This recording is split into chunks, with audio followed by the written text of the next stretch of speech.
pulled out one of those little Austrian grenades, those little ones, and pulled the pin. And I remember the smell of burnt hair. I was sitting on a window. I could hear people rustling around in there with weapons, and you could hear them charging weapons and talking. And I just shoot through the wooden shutters, and then you hear them screaming and run out, and then you hear them later talking again. And I know they were going to open that window and do something. You know, we're literally 3 feet apart. So I sat there for a while, and at one point, I heard this clicking and dragging. And I looked down, and there's full Somalian on his hands and knees with an AK in front of him, crawling up to my window. And I tried to get my M4 out there, and I couldn't get it out there. And I pulled my 45 out, stuck my hand through the bars, and was aiming it literally at the top of his head. And I pulled the trigger, and it was so full of sand from the rotor wash, the hammer falls halfway, and it just sticks there. Safe, lay it on the bed. I pulled out one of those little Austrian grenades, those little ones, and pulled the pin. And I showed it to the guy standing on the door. I was watching out the window. He's like, all right.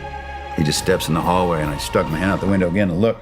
I remember dropping it. And I remember him looking up like, what was that? You know? And start to move to get up, and I just laid on the bed.